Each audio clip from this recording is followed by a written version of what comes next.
بسم الله الرحمن الرحيم اليوم أكملت لكم دينكم وأتممت عليكم نعمتي ورضيت لكم الإسلام دينا. Ma'asyiral muslimin dimuliakan Allah Subhanahu wa taala. Kita tahu bahwa Nabi sallallahu alaihi wasallam melaksanakan haji wada, dan itu haji pertama dan terakhir beliau, tepat pada tahun ke-10 Hijriah, 3 bulan sebelum wafat beliau. Karena Nabi sallallahu alaihi wasallam wafat pada bulan Rabiul Awal, hari Senin di tahun ke-11 Hijriah.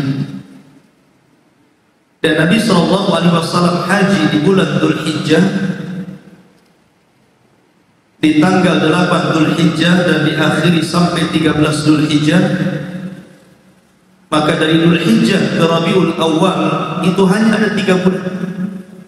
Muharram, Safar, Rabiul Awal. Jadi jarak wafat Nabi sallallahu alaihi wasallam ke haji itu cuma 3 bulan saja. Artinya bahwa Nabi sallallahu alaihi wasallam tidak lama setelah haji beliau kemudian beliau pupus dan pulang ke rahmatullah. Ma'asyiral muslimin dimuliakan Allah Subhanahu wa taala. Kita tahu bahwa setelah haji Nabi sallallahu alaihi wasallam ada satu ayat yang merupakan penegasan tentang bahwa apa yang disampaikan Nabi sallallahu alaihi wasallam itu sudah semuanya. Maknanya Islam sudah sempurna. Di mana Allah Subhanahu wa taala berfirman, "Al-yauma akmaltu lakum dinakum wa atmamtu alaikum ni'mati wa raditu lakumul Islam dinan." Pada hari ini kata Allah Subhanahu wa taala, aku sempurnakan kepada kalian agama kalian, aku sempurnakan nikmatku untuk kalian, dan aku redha Islam sebagai agama kalian. Ketika turun ayat ini, tentu Umar bin Khattab radhiyallahu anhu senang, di mana Nabi sallallahu alaihi wasallam telah menyampaikan seluruh wasiat atau firman Allah Subhanahu wa taala kepada umatnya. Berbeda dengan Abu Bakar Siddiq radhiyallahu anhu. Justru ketika turun ayat ini Abu Bakar Siddiq radhiyallahu anhu menangis. Sehingga orang-orang bertanya kepada Abu Bakar, "Ya Abu Bakrin, wa ma yubki?" Wahai Abu Bakar, kenapa Anda menangis? Kata Abu Bakar, sesungguhnya ayat ini adalah na'yun Nabi sallallahu alaihi wasallam, alamat akan berpisahnya Nabi sallallahu alaihi wasallam dengan kita. Maka ketika Nabi sallallahu alaihi wasallam kemudian pulang ke Madinah setelah melaksanakan haji wada, kemudian 9 hari sebelum wafat beliau turun surat atau ayat yang paling akhir dalam Al-Quran turun. Allah Subhanahu wa taala berfirman, "Wattaqu yawman turja'una fihi ila Allah, thumma tuwaffa kullu nafsin ma kasabat wa hum la yudhlamun." Dan hendaklah takut akan satu hari yang kalian akan dikembalikan kepada Allah.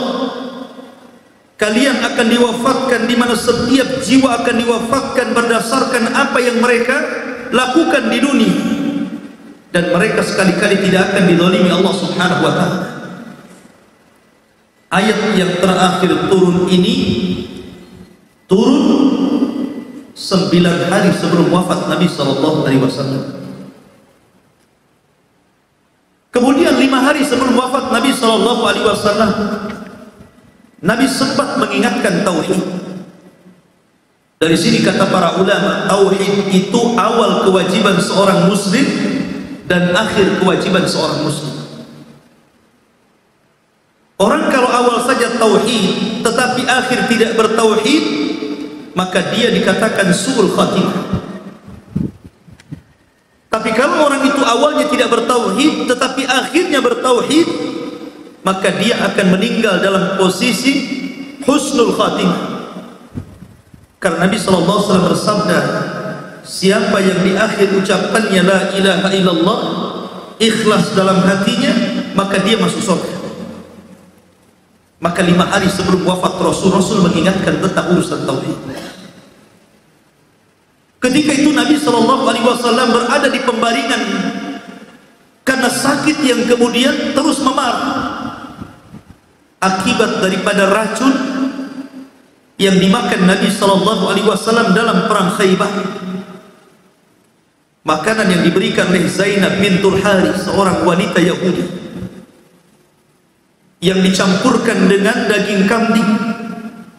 Kemudian Nabi SAW sempat memakan sedikit. 4 tahun racun ini tidak berpengaruh. Tapi setelah kemudian di akhir hayat beliau racun ini berpengaruh sehingga Rasul jatuh sakit. Lah sakit Nabi SAW ini semakin memarah, sehingga dalam pembaringan Nabi SAW Rasul mengatakan la'natullah 'alal yahud wan nasara alladzina ittakhadhu qubur anbiya'ihim masajid. Laknat Allah kepada orang-orang Yahudi, kepada orang-orang Nasrani yang menjadikan kuburan-kuburan nabi-nabi mereka dijadikan tempat sujud. Nabi SAW ingatkan umat ini dari kesyirikan. Kemudian ikhwah fillah dimuliakan Allah Subhanahu wa taala, setelah kemudian Nabi SAW agak sedikit sehat badannya, maka Nabi SAW kemudian berziarah untuk melihat kuburan syuhada Uhud. Di mana? Di kuburan Baqi. Kuburan Baqi itu dekat dengan Masjid Nabawi, hanya jalan kaki saja. Dan Nabi SAW rumahnya di samping masjid. Kemudian Nabi SAW masuk ke dalam kuburan. Kemudian Rasul mengucapkan salam, assalamu alaikum ya ahla Uhud, nas'alullah wa lakumul afiyah. Kata Nabi SAW, keselamatan bagi kalian wahai syuhada Uhud. Kami meminta kepada Allah agar Allah Subhanahu wa taala memaafkan kalian. Kemudian Rasul mengatakan antum as-sabiqun wa nahnu insyaallah bikumul lahiqun. Kalian semua telah mendahului kami dan kelak kami juga akan menyusul kalian. Maka Nabi SAW pulang dari kuburan Uhud, kuburan Baqi. Sepanjang jalan Nabi SAW menangis. Kemudian para sahabat ketika itu bertanya kepada Rasul, wa ma yubkika ya Rasulullah, kenapa anda menangis wahai Rasul? Setelah dia melihat kuburan syuhada Uhud, dia menangis, dan sepanjang jalan pulang ke rumahnya dia menangis. Sehingga para sahabat bertanya, kenapa anda menangis wahai Rasul? Kemudian kata Nabi SAW, ishtaqtu ila ikhwan, aku rindu berjumpa dengan saudara-saudara. Sahabat heran ketika itu dan mengatakan, ya Rasulullah, awalasna ikhwanuka ya Rasulullah. Rasul, bukankah kami saudara-saudara? Maka Rasul mengatakan, kalian bukan saudara-saudaraku, tapi kalian ashabi, sahabat-sahabat. Lalu siapa saudara-saudaramu wahai Rasul? Maka Nabi SAW mengatakan, aqwam ya'tuna min ba'di yu'minuna bi walam yarawni. Sebuah kaum yang mereka akan datang sepeninggalku, mereka beriman kepadaku padahal mereka tidak pernah melihat. Ma'asyiral muslimin rahimani wa rahimakumullah. Maka kemudian 3 hari sebelum wafat Nabi Sallallahu Alaihi Wasallam, semakin memarah sakit Nabi Sallallahu Alaihi Wasallam. Ketika itu Nabi Sallallahu Alaihi Wasallam berada di rumah salah satu istrinya Maimunah. Kemudian Nabi Sallallahu Alaihi Wasallam memerintahkan kepada Maimunah, ajmi'u zaujat Maimunah, kumpulkan seluruh istri-istri. Maka datanglah istri-istri Nabi Sallallahu Alaihi Wasallam semuanya di rumah Maimunah. Kemudian kata Nabi Sallallahu Alaihi Wasallam, atadzanunani an abqa fi baiti Aisyah. Maukah kalian izinkan aku untuk berada di rumah Aisyah? Maka seluruh istri-istri Nabi mengatakan, ya, kami izinkan Anda wahai Rasul untuk berada di rumah Aisyah radhiyallahu anha. Ketika itu Nabi SAW berusaha bantu, tapi karena sakit yang parah Rasul tidak bisa bantu.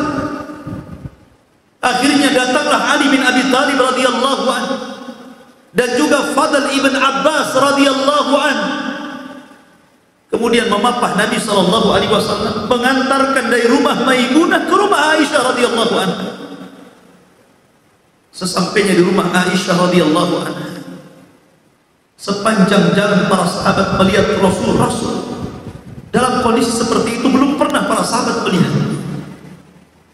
belum pernah seumur hidup para sahabat melihat Rasul dalam kondisi susah, tertatih-tatih dibawa oleh Ali dan Fadl ibn Abbas. Sehingga ketika melihat kondisi Nabi SAW seperti itu, seluruh para sahabat akhirnya datang dari mana-mana berkumpul di masjid Nabi. Mereka ketakutan, sebagian mereka menangis. Akhirnya kemudian suara mereka sampai kepada suara rumah Aisyah radhiyallahu anha, karena kita tahu bahwa masjid Nabi SAW dengan rumah Aisyah itu berdekatan, sehingga suaranya sampai ke rumah Aisyah radhiyallahu anha. Maka Nabi SAW kemudian meminta kepada Aisyah radhiyallahu anha untuk mendatangi para sahabat. Akhirnya ketika Nabi pingsan, kemudian berusaha disadarkan. Setelah sadar, maka Nabi SAW kemudian menemui para sahabat Rasul. Naiklah di atas kita. Dengan lemahnya Nabi SAW ketika itu, kata Nabi SAW, ayyuhan nas, ka'annakum takhafuna alayya. Wahai manusia, kelihatannya kalian takut kepadaku. Ada apa dengan kalian? Maka sahabat mengatakan, na'am ya Rasulullah, wahai Rasulullah, tentu kami khawatir dengan kamu. Maka Rasul mengatakan, ayyuhan nas, mau'idukum ma'i laysa fid dunya, mau'idukum ma'i inda al-hawdi, wallahi ka'anni la anzura ila khawdi fi maqami hadi. Kata Rasul, sesungguhnya perjanjian kalian denganku bukan di dunia, tapi perjanjian kalian bersamaku kelak di telaga Allah Subhanahu wa taala di akhirat. Seolah-olah dari tempatku ini aku sudah melihat telaga. Kemudian dia mengatakan, ayyuhan nas, mal faqru akhsha alaikum. Wahai manusia, aku tidak takut kalian tertimpa kefakiran. Aku tidak takut. Walakin akhsha alaikum an tubsatad dunya. Yang aku takutkan kalaulah dunia kemudian dibentangkan kepada kalian. Fatanafasuha kama tanafasul ladina min qablikum. Kemudian kalian berlomba-lomba semangat mengejar dunia sebagaimana berlomba-lombanya orang dahulu mengejar dunia. Fatuhlikukum kama ahlakatkum. Fatuhlikukum kama ahlakatkum. Maka dunia akan menghancurkan kalian sebagaimana orang dulu dihancurkan dunia.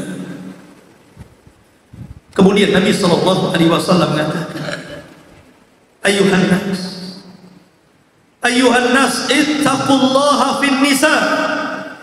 Wahai manusia, jagalah wanita-wanita kalian. Usikum bin nisa'i khairan. Aku wasiatkan kepada kalian, jagalah wanita-wanita kalian, istri-istri kalian, anak perempuan-perempuan kalian. Kemudian Rasul mengatakan, Allahus salatus salat. Jaga salat oleh kalian. Jaga salat. Ariqa'akum. Jagalah budak-budak kalian, pembantu-pembantu kalian. Kemudian Nabi SAW ketika itu mengatakan dalam kelemahan, kata Nabi SAW di hadapan para sahabat ketika itu, walaupun dalam riwayat ada yang mengatakan riwayat ini dhaif, tapi riwayat ini masyhur dari kalangan ahli sejarah. Kata Nabi SAW, man kuntu darabtu dhahra. Siapa yang dulu pernah kupukul pundaknya, fahadha dhahri falyaqtasmi. Nih punggung, silahkan kisah sekarang. Wa man kuntu akhadtu malan, fahadha mali falyakhudh minhu. Siapa yang dulu pernah kudzalimi, ku ambil hartanya, nih hartaku, ambil sekarang. Wa man kuntu syatamtu irdan, fahada irdi falyaqtas minni. Siapa yang dulu pernah ku caci, ku maki, nih kehormatanku, caci sekarang. Subhanallah. Nabi SAW tidak hendak meninggal dunia dalam kondisi memiliki hutang kepada siapapun dari manusia. Maka Nabi SAW ketika itu mengatakan, ayuhan nas, inna abdallah khairallahu baina dunya wa baina ma indallah. Sesungguhnya Allah Subhanahu wa ta'ala telah memilihkan kepada hamba-Nya antara hidup di dunia dengan diberikan berbagai macam kenikmatan dan kembali ke hadapan Allah Subhanahu wa ta'ala, maka hamba ini memilih apa yang ada di sisi Allah Subhanahu wa ta'ala. Ketika itu para sahabat tidak ada yang paham dengan ucapan ini. Tetapi tiba-tiba Abu Bakar Siddiq radhiyallahu anhu kemudian menangis dan mengatakan, wallahi ya Rasulullah, fadainaka bi abaina wa ummahatina wa azwajina wa amwalina wa auladina ya Rasulullah. Rasul, biarlah kami tebus dirimu dengan bapak-bapak kami, ibu-ibu kami, istri-istri kami, harta-harta kami, anak-anak kami, wahai Rasul. Biar kami tebus, wahai Rasul. Abu Bakar paham ucapan ini, karena Abu Bakar paling paham bahwa itu ucapan terakhir perpisahan Nabi SAW dengan para sahabatnya, sehingga para sahabat marah kepada Abu Bakar yang menyela-nyela ucapan Rasul dengan mengatakan, kau putus ucapan Rasul wahai Abu Bakar, biarkan dia berkhutbah. Tapi Nabi SAW kemudian memarahi orang-orang yang mencela Abu Bakar dan mengatakan, ayuhan nas, sesungguhnya Abu Bakar adalah orang yang terbaik. Telah banyak kebaikan yang dia berikan ke dalam Islam, dan aku tidak bisa memberikan apapun kecuali Allah Subhanahu wa ta'ala yang kelak akan membalas. Semua pintu tertutup kecuali pintu Abu Bakar Siddiq radhiyallahu anhu. Ketika itu maka Nabi SAW turun dari mimbar mengarah ke rumah, kemudian di berbaring.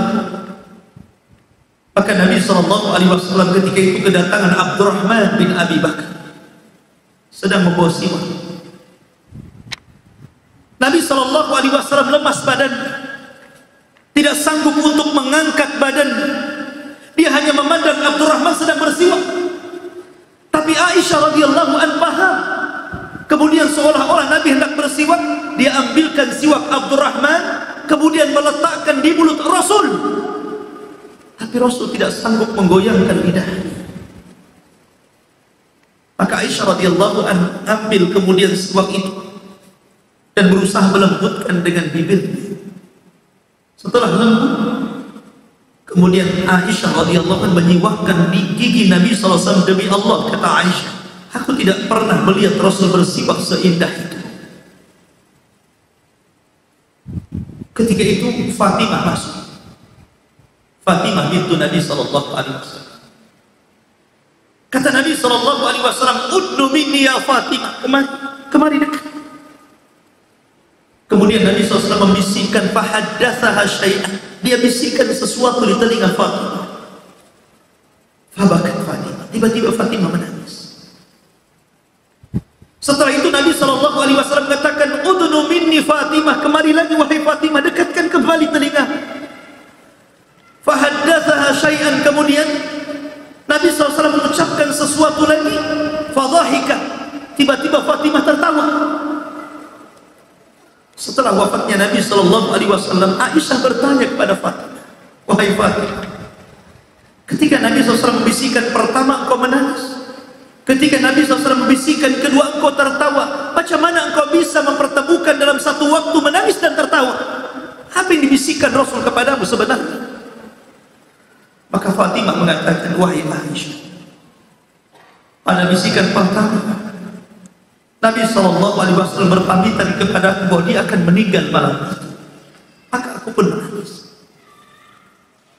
Kemudian Nabi SAW membisikkan kembali kedua kalinya. Dan Rasul mengatakan, "Wahai Fatimah, anti sayyidatun nisa'i fil jannah." Bahwa engkau adalah kelak yang akan menjadi pemimpin para wanita di sorga. Dan engkau satu-satunya keluargaku yang akan menyusulku sepeninggalku. Betullah setelah 6 bulan dari wafat Rasul, Fatimah menyusul menjadi meninggal dunia. Maka ketika Nabi SAW semakin memarah, Rasul menceritakan pengaruh racun kepada Aisyah radhiyallahu anha. Maka Nabi SAW, "Akhrijuha." Keluarkan mereka semuanya. Rasul meminta agar orang-orang yang berada di rumah itu keluar semuanya. Akhirnya semua keluar, kecuali Nabi SAW dan Aisyah radhiyallahu anha di kamarnya. Ketika itu Nabi SAW meletakkan kepalanya di paha Aisyah radhiyallahu anha, menempel di dada Aisyah radhiyallahu anha, wanita yang paling dicintai Nabi SAW. Tiba-tiba Nabi SAW mengatakan, "Ila rafiqil a'la, ila rafiqil a'la." Aku memilih untuk menemui saudara-saudaraku yang ada di atas sana. Kata Aisyah radhiyallahu anha, "Fa'araftu annahu khayyara baina dunya wa baina ma 'indallah." Ketika itu aku paham Nabi SAW sedang diberikan pilihan. Apakah dia mau hidup di dunia seterusnya, ataukah dia ingin kembali ke hadapan Allah Subhanahu wa ta'ala, dan dia memilih ila rafiqil a'la. Datanglah malaikat Jibril. Jibril pada Ramadan terakhir Nabi SAW mendatangi Rasul 2 kali. Padahal setiap Ramadan Jibril itu mendatangi 1 kali saja. Tapi Ramadan yang terakhir Jibril sampai 2 kali. Sehingga Rasul heran. Maka di detik-detik wafat Nabi SAW, Jibril membawa malakul maut. Dan tidak ada malaikat yang dibawa Jibril, maksudnya malakul maut, yang meminta izin kepada orang yang akan dicabutnya kecuali kepada Nabi SAW. Biasanya malakul maut kalau hendak mencabut nyawa seseorang tanpa harus ada izin dari orang yang akan dicabutnya, kecuali Nabi SAW. Kata Jibril, "Ya Rasulullah, yasta'dinuka malakul maut." Rasul, malaikat maut sudah berada di pintu dan meminta izin untuk datang kepadamu. Maka kata Nabi SAW, "Aku izinkan dia masuk." Masuklah malakul maut. Kemudian berdiri di samping Nabi SAW. Ketika itu malakul maut mengatakan, "Assalamu alayka ya Rasulullah." Keselamatan bagi engkau hai Rasul. Allah telah memilih kepadamu untuk tetap hidup ataukah kembali ke rahmatullah alaihi, ke rahmatullah. ke tempat yang paling indah di surga. Tapi Nabi SAW mengatakan, ila rafiqil a'la la ilaha illallah wa innal mauta lasakarat. Saya memilih kehadapan Allah.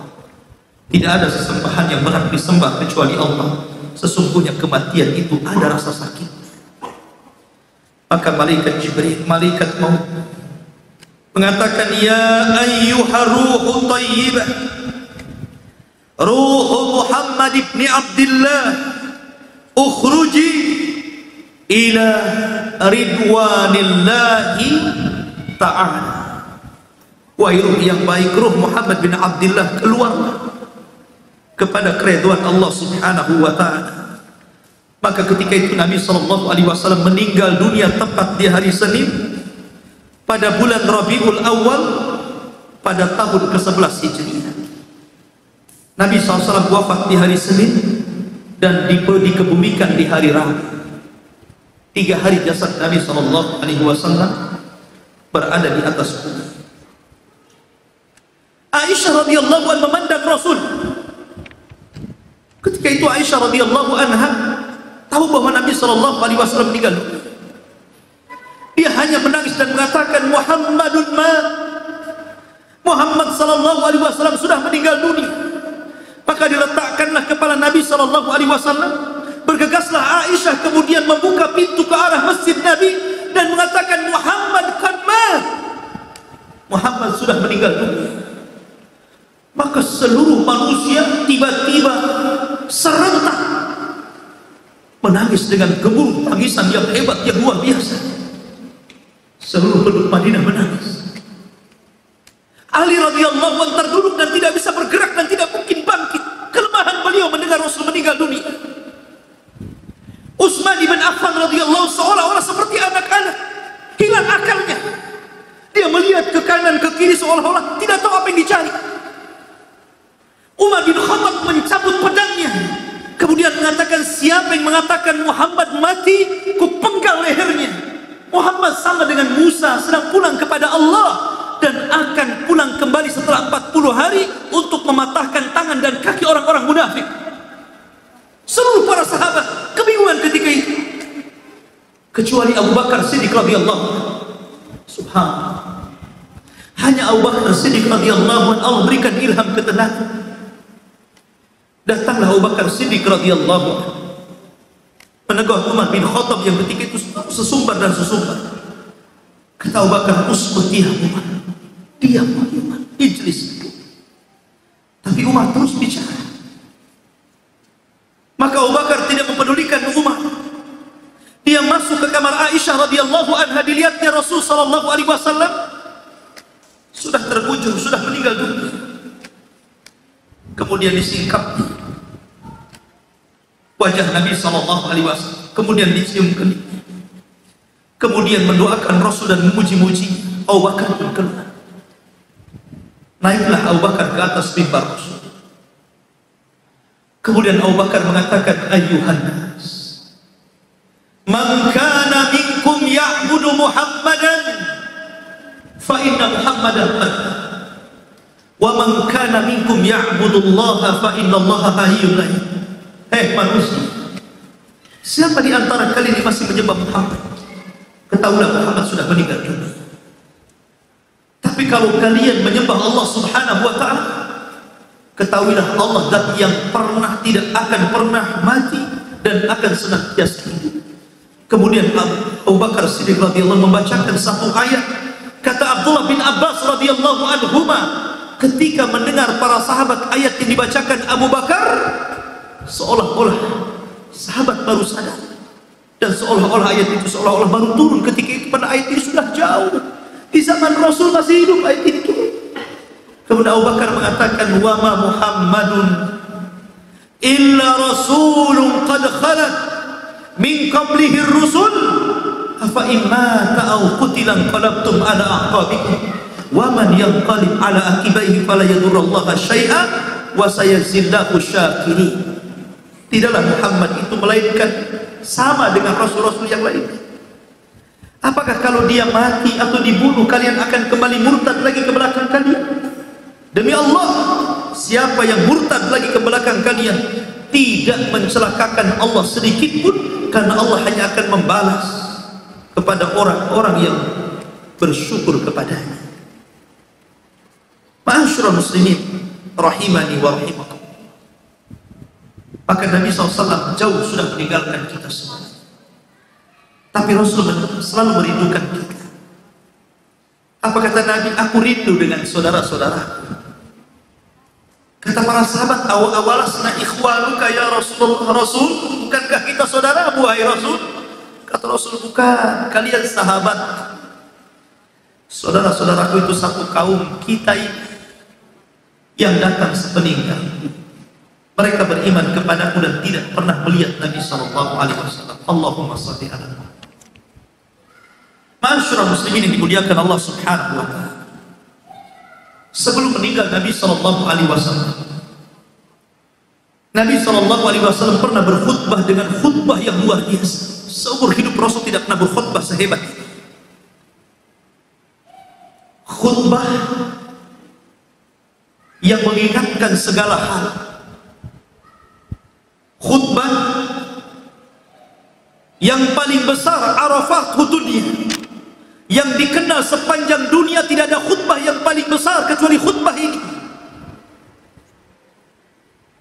Para ulama menyebut dengan khutbatul hajjatil wada, khutbah hajah atau haji wada, atau dikenal dengan khutbah Arafah. Pada hari Jumat, ketika Nabi SAW berada di padang Arafah, di tempat yang sangat mulia, di waktu yang sangat mulia, Nabi SAW berceramah di hadapan para sahabat, mengingatkan berbagai macam hal. Salah satunya kata Nabi SAW, isma'u qauli, dengarkan ucapanku wahai para sahabat. La'alli la adri, boleh jadi aku tidak tahu. La alqakum ba'da ami hadha fi mauqifi hadha abada, boleh jadi setelah khutbah ini, kata Rasul, aku tidak mungkin lagi berjumpa dengan kalian di tempat yang ku berpijak di sini. Sahabat ketika itu kaget, kenapa Rasul bisa ngomong seperti itu? Seolah-olah Nabi SAW akan berpisah. Tapi Nabi SAW sudah merasakan dalam hatinya bahwa dia akan memisahkan atau akan berpisah dengan para sahabatnya, terutama setelah turunnya ayat idza jaa nasrullah wal fath wa ra'aitan nas yadkhuluna fi dinillahi afwaja fasabbih bihamdi rabbika wastaghfir innahu kana tawwaba. Setelah manusia berbondong-bondong masuk Islam pada Fathu Mekah, Rasul sudah merasakan dalam hati bahwa dia akan berpisah dengan para sahabat. Makanya Rasul mengatakan, boleh jadi setelah aku khutbah pada Arafah ini, aku tidak mungkin berjumpa lagi dengan kalian. Dan betul, 3 bulan setelahnya Nabi SAW meninggal dunia. Kata Nabi SAW, ayuhan nas, inna dima'akum wa amwalakum wa a'radakum haramun ka hurmati yaumikum hadha fi syahrikum hadha fi baladikum hadha. Kata Rasul, wahai manusia, sesungguhnya darah kalian, harta kalian, kehormatan kalian terjaga dalam Islam seperti terjaganya hari ini, hari Jumat, hari Arafah, seperti terjaganya bulan ini, bulan Dzulhijjah, Asyhurul Hurum, dan seperti terjaganya tempat ini, Mekah Al-Mukarramah. Subhanallah. Nabi mengingatkan sesuatu yang sangat penting dalam hidup manusia, kehormatan seorang muslim. Bahwa kehormatan seorang muslim di dunia ini sama seperti Ka'bah, sama seperti padang Arafah, sama seperti bulan Dzulhijjah. Tidak boleh Anda menumpahkan darah sesuka Anda kepada muslim yang lain, mengambil harta seorang muslim dengan seenaknya, mencaci maki kehormatannya, karena darah, harta, kehormatan terjaga dalam Islam seperti terjaga hari Arafah, terjaga bulan Dzulhijjah, dan terjaganya Mekah Al-Mukarramah. Ingat, Nabi SAW dalam hadis Abdullah bin Amr radhiyallahu anhu, suatu ketika tawaf di Ka'bah. Kemudian Nabi SAW memandang Ka'bah dan mengatakan, wallahi ma atyabuki wa atyabu rihiki wa ma a'dhamuki wa a'dhamu rihiki, inna hurmatal mu'min indallah la a'dhamu hurmatan minki damuhu wa malu. Apa kata Nabi SAW di hadapan Ka'bah? Demi Allah, kata Rasul, alangkah indahnya dirimu dan alangkah indahnya bau. Alangkah mulianya dirimu, hai Ka'bah, dan alangkah mulianya bau. Akan tetapi kehormatan seorang mukmin di sisi Allah jauh lebih mulia, jauh lebih suci, jauh lebih indah dibandingkan kehormatan dirimu, hai Ka'bah, darahnya dan juga hartanya. Lihat bagaimana Nabi SAW mengatakan bahwa darah seorang muslim itu terjaga. Makanya Nabi mengatakan, lau anna ahlas samawat wa ahlal aradin, kalaulah seluruh penduduk langit dan bumi ishtaraku fi safki dami mri'in muslim, mereka berserikat untuk menumpahkan darah seorang muslim, la akabbahumullahu fin nari jahannam, tentu Allah akan menenggelamkan mereka ke neraka jahannam. Semuanya. Kalau seandainya seluruh penduduk langit dan bumi itu berkumpul kemudian berserikat untuk menumpahkan satu darah dari seorang muslim, cukup bagi Allah menenggelamkan mereka semuanya ke dalam api jahannam. Oke, Nabi SAW mengatakan, la naqtulal ka'bata hajaran hajaran khairun atau ahwanu indallah min iraqata dami muslim. Kalaulah Ka'bah itu dihancurkan sekeping demi sekeping, masih lebih ringan dosanya dibandingkan Anda membunuh seorang muslim.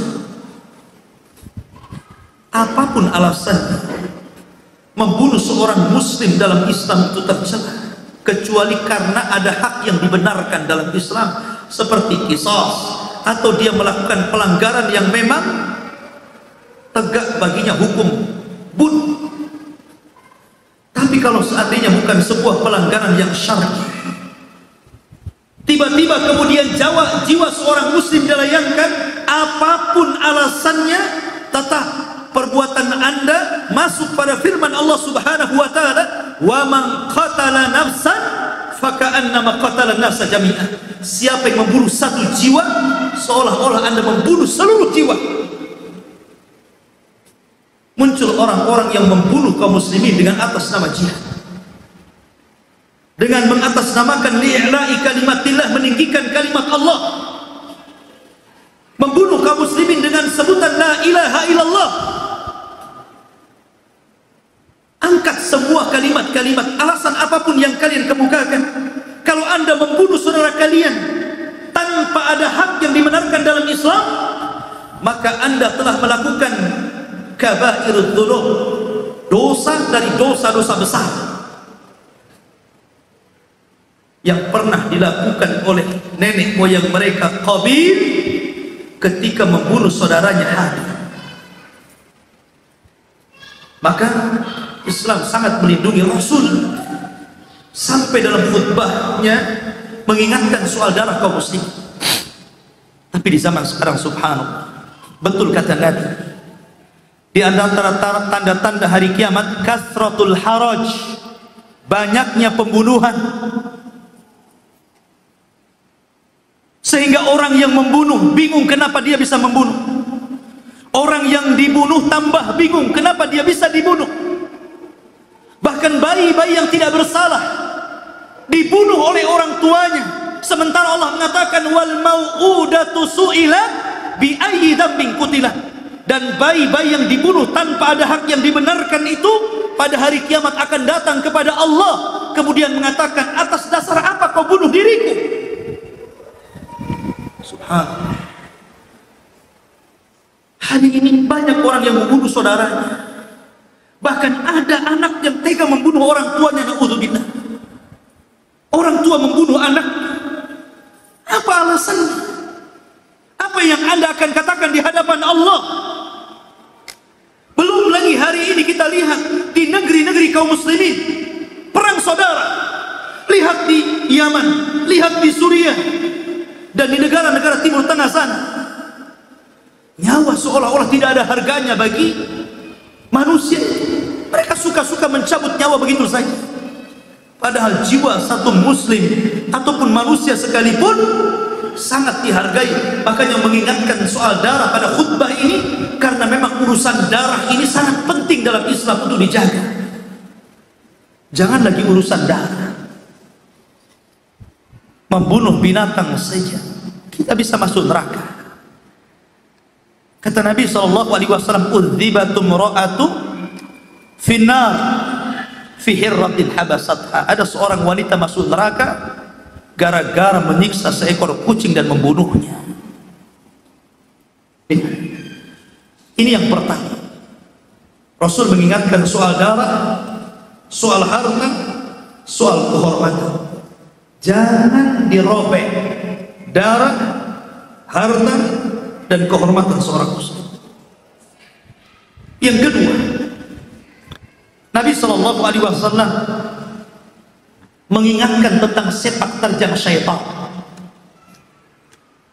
Kata Nabi SAW, ayyuhan nas, inna syaitan qad ya'isa an yu'bad fi jaziratil Arab. Manusia, ingatlah, setan itu boleh jadi putus asa untuk disembah lagi di tanah Arab atau di tanah-tanah lain. Mungkin setan susah untuk disembah oleh manusia, tapi setan punya jurus lain yang sangat jitu. Dan kata Nabi SAW, hati-hati dengan jurus setan ini. Apa kata Nabi SAW? Walakin radiyah, tapi setan sangat redha. Mimma tahkiruna min a'malikum fahdharu. Tapi setan senang, setan ridha terhadap apa-apa yang kalian remehkan dari amalan-amalan kalian. Hati-hati kalian, hati-hati kalian, jangan pernah meremehkan amalan apapun dalam Islam. Setan menggiring kita untuk supaya kita meremehkan dosa, akhirnya masuk pada dosa zina. Setan kemudian menganggap remeh atas dosa riba, akhirnya orang makan riba. Setan memandangkan pada pandangan kita tentang remehnya dosa uququl walidain, akhirnya orang durhaka kepada orang tua. Setan kemudian memberikan pandangan tentang remehnya pahala salat, akhirnya orang meninggalkan salat. Dan begitu seterusnya. Akhirnya orang mulai remeh memandang salat, zakat, puasa, remeh memandang kebaikan kepada orang tua, berbuat baik kepada tetangga, kemudian remeh tentang pahala membaca Quran, zikir, dan yang lainnya. Akhirnya kemudian semakin mereka menumpuk-numpuk dosa dan tidak perhatian kepada pahala, lambat laun akhirnya mereka kufur, kemudian mengikuti syaitan. Itulah syaitan. Rasul mengingatkan akan jurus syaitan. Dalam riwayat, walakin aradiya fi tahris bainakum. Tapi setan ridha dengan cara mengadu domba di antara kalian, membuat perpecahan di antara kalian, membuat permusuhan di antara kalian, saling menyesatkan di antara kalian, saling mengkafir-kafirkan di antara kalian, saling memasuk-masukkan ke neraka di antara kalian. Setan ridho. Dan itu sebuah kenyataan. Kita lihat pada hari ini munculnya kelompok-kelompok sempalan dalam Islam, mudah mengkafir-kafirkan saudaranya, mudah menyesat-nyesatkan saudaranya, mudah membid'ah-bid'ahkan saudaranya, mudah menyesat-nyesatkan yang lainnya, seolah-olah dia paling ahli surga, yang lain ahli neraka. Banyak itu jurus syaitan. Maka Nabi SAW mengingatkan tentang sepak terjang syaitan dalam khutbah yang luar biasa. Kemudian Nabi SAW mengingatkan juga tentang pentingnya kembali kepada Al-Quran dan Sunnah. Kata Nabi SAW, ayyuhan nas qad taraktukum ala kitabillahi wa sunnati. Wahai manusia, sudah kutinggalkan kepada kalian dua pusaka besar, kitab Allah dan sunnah. Kata Nabi SAW, taraktu fikum amraini lan tadillu ma tamassaktum bihima, kitab Allahi wa sunnati. Aku tinggalkan kepada kalian dua pusaka. Kalau kalian mau berpegang dengan keduanya, yakinlah kalian tidak mungkin tersesat selama-lamanya. Al-Quran dan sunnahku, kata Rasul. Ikhwan, ketika Allah turunkan Adam, Iblis dan Hawa dari surga ke dunia karena maksiat mereka yang mereka lakukan di surga, Allah katakan, qul nahbitu minha jami'an, keluar kalian semua dari surga. Wahai Adam, wahai Hawa, wahai Iblis, keluar kalian semua dari surga. Maka mereka kemudian diturunkan ke bumi menjadi musuh abadi. Tapi Allah mengatakan, fa imma ya'tiyannakum minni hudan faman tabi'a hudaya fala khaufun 'alaihim wala hum yahzanun. Kelak wahai Adam, wahai Hawa, wahai Iblis, aku akan turunkan petunjuk. Siapa yang mengikuti petunjukku, maka dia tidak mungkin akan merasakan takut dan tidak mungkin akan bersedih hati. Dalam ayat yang lain, faman tabi'a hudaya fala yadhillu wa la yashqa. Siapa yang mengikuti petunjukku, dia tidak mungkin sesat dan tidak mungkin celaka. Apa makna petunjuk yang diturunkan Allah?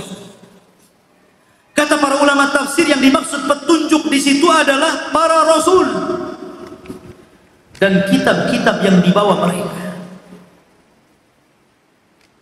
Ketika Allah Subhanahu wa taala mengutus Nabi Musa dan kitab yang dibawanya Taurat, maka itulah petunjuk yang Allah turunkan kepada manusia. Siapa yang mengikuti Musa dan Taurat yang dibawanya, fala yadhillu wa la yashqa, tidak mungkin celaka dan tidak mungkin sesat. Setelah Musa dan Taurat kemudian meninggalkan kita, Allah utus Nabi Daud dan Zabur. Maka siapa yang mengikuti Nabi Daud dan Zabur, berarti dia telah mengikuti petunjuk Allah, maka dia tidak mungkin tersesat dan tidak mungkin celaka. Kemudian Daud meninggal dunia dan juga Zabur dilupakan manusia. Allah Subhanahu wa taala utus Nabi Isa bersama Injil. Itulah hidayah yang Allah turunkan. Maka ketika itu siapa yang mengikuti Isa bin Maryam dan Injil yang dibawanya, fala yadhillu wa la yashqa, dia tidak mungkin tersesat dan tidak mungkin celaka.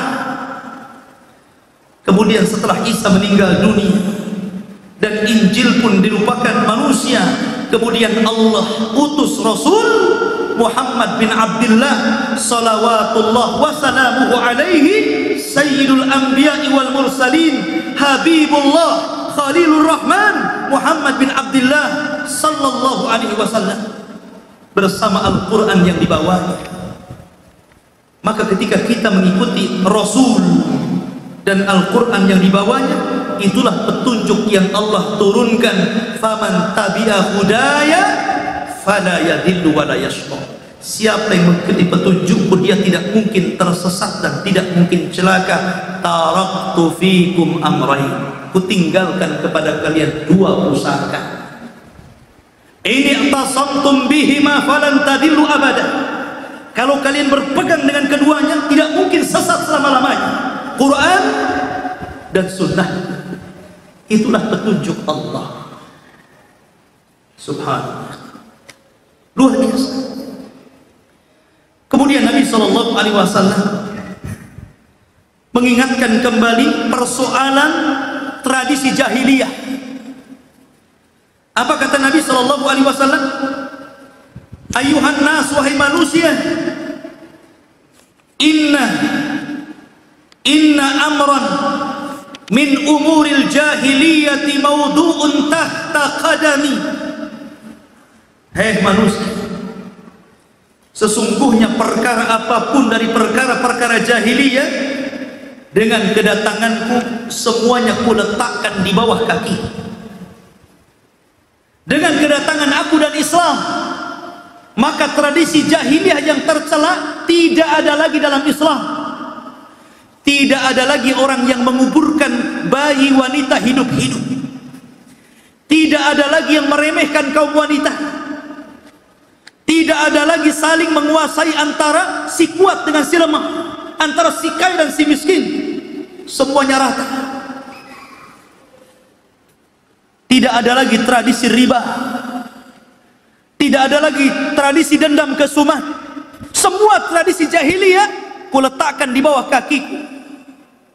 Termasuk kata Nabi SAW, arbaun, ada 4 perkara yang tidak mungkin ditinggalkan semua urusan jahiliyah. Pertama, bangga dengan nasab, membenci nasab, kemudian meminta hujan dengan bintang, dan seorang wanita yang menangis karena kematian, mengeluh, niyaha. Tapi dengan kedatangan Islam semua dihapuskan, termasuk urusan dendam kesumat. Urusan dendam kesumat dalam Islam dihapuskan. Makanya Rasul mulai dari dirinya. Kata Rasul apa?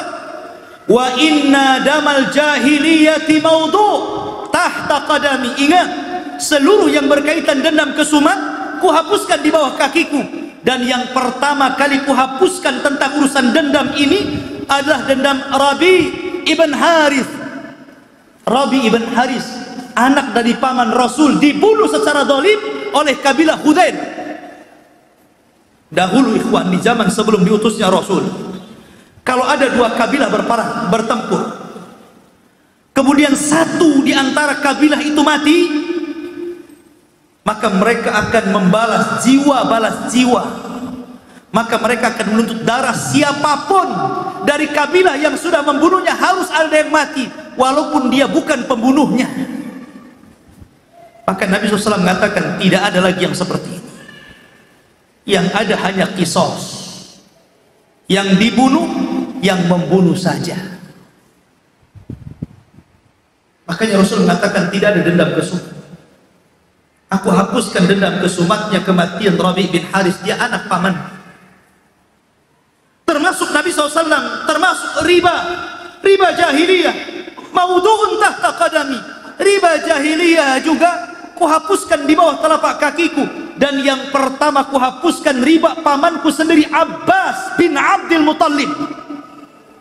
Kenapa Rasul menghapuskan kerabat-kerabatnya dulu?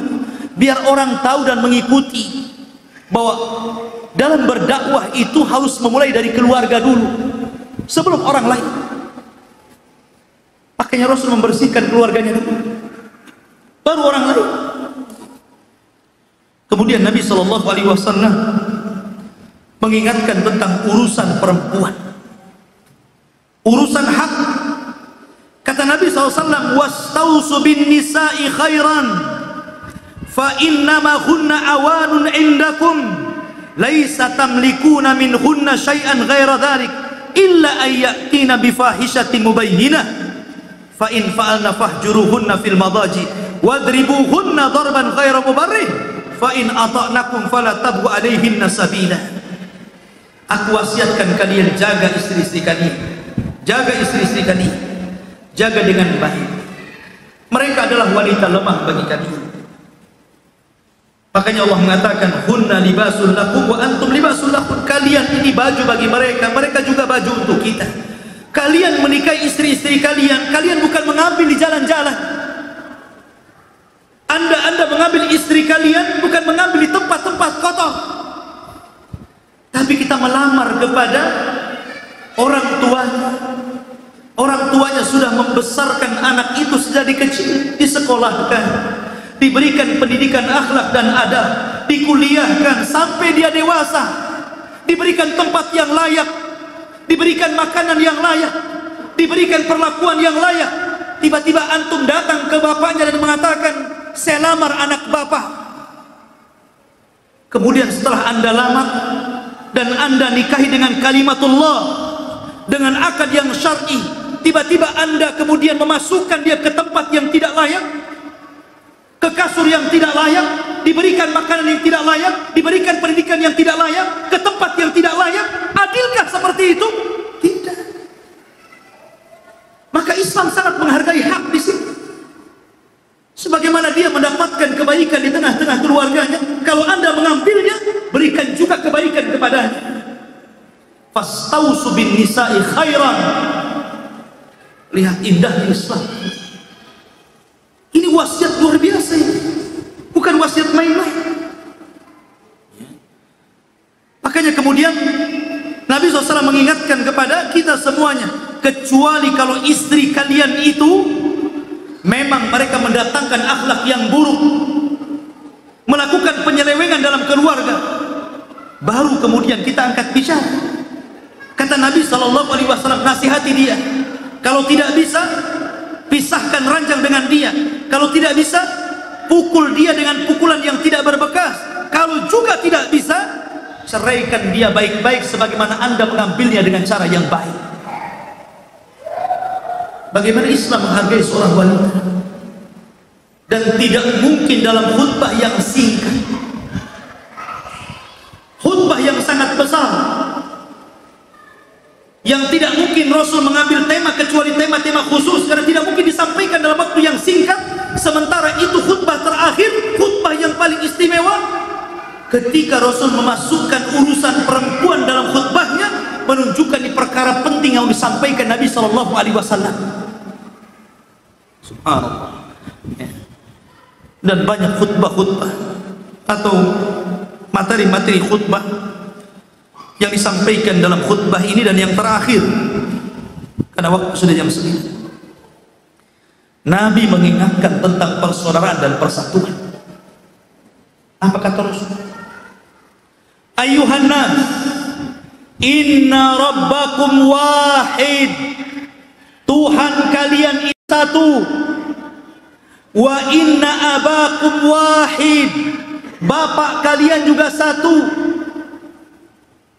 Kalian dari Adam, kullukum min Adam wa Adamun min turab, la fadla bainal arabi wal a'jam, walal a'jam alal arab, walal aswad alal ahmar, walal ahmar alal aswad, illa bitaqwallah. Maka Nabi membacakan sebuah ayat, inna akramakum indallahi atqakum. Kata Nabi SAW, bapak kalian satu Adam, Adam dari tanah. Tidak ada keutamaan bangsa Arab dengan non-Arab. Tidak ada keutamaan non-Arab dengan Arab. Tidak ada keistimewaan orang yang berkulit hitam dengan berkulit merah. Tidak pula orang yang berkulit merah dengan berkulit hitam. Tidak ada keutamaan kecuali takwa yang membedakan, kata Rasul. Kemudian Rasul membacakan ayat, sesungguhnya orang yang paling mulia di antara kalian adalah orang yang paling takwa. Ketika Fathu Mekah, Nabi SAW sudah menaklukkan seluruh orang-orang musyrik yang ada di Mekah. Mereka tidak bisa apapun di hadapan Rasul. Rasul bisa saja membunuh mereka. Mereka sudah tidak punya kekuatan. Kalau Rasul pendendam, melihat bagaimana dahulu Nabi SAW disiksa, diusir, bahkan dibunuh, diancam bunuh, dibunuh para sahabat, dibunuh Rasul sehingga harus hijrah dari Mekah ke Madinah. Kalau itu mental Rasul, Rasul bisa saja mengatakan bunuh semua mereka. Tapi Nabi SAW membawa agama rahmat, bukan agama adab. Makanya Rasul mengatakan, idhabu fa antumut tulaqa, pulang kalian ku maafkan semua. Aku hanya bisa mengatakan seperti yang dikatakan Yusuf kepada saudara-saudaranya, la tasriba alaikumul yaum, tidak ada celaan hari ini kepada kalian. Saya sudah memaafkan kalian. Ketika orang berkumpul di sekitar Ka'bah, Nabi ingin merontokkan tradisi Arab yang membeda-bedakan antara si miskin si kaya, orang kuat dan orang lemah, pejabat dan rakyat biasa. Rasul ingin membuktikan hanya takwa yang mengusung dan menjadikan seorang mulia. Ketika Nabi SAW masuk ke dalam Ka'bah, kemudian Nabi SAW memanggil Bilal, Aina Bilal, Aina Bilal, di mana Bilal, di mana Bilal?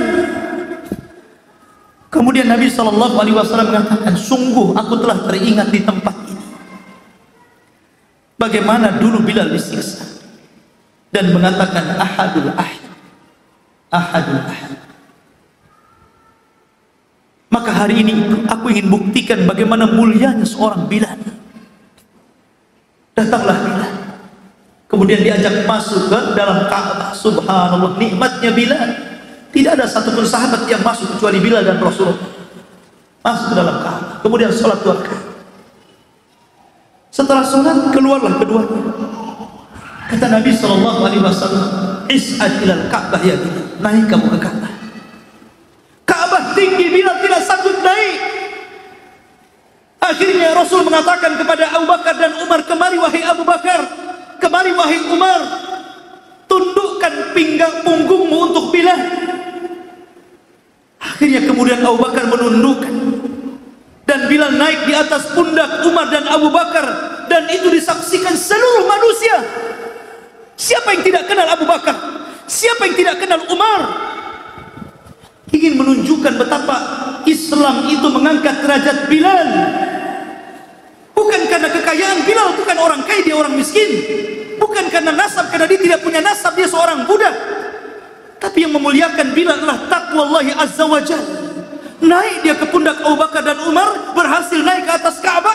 Kemudian dia azan pertama kali seumur hidup, dan azan pertama di Mekah. Allahu Akbar, Allahu Akbar. Seluruh penduduk Mekah bertakbir.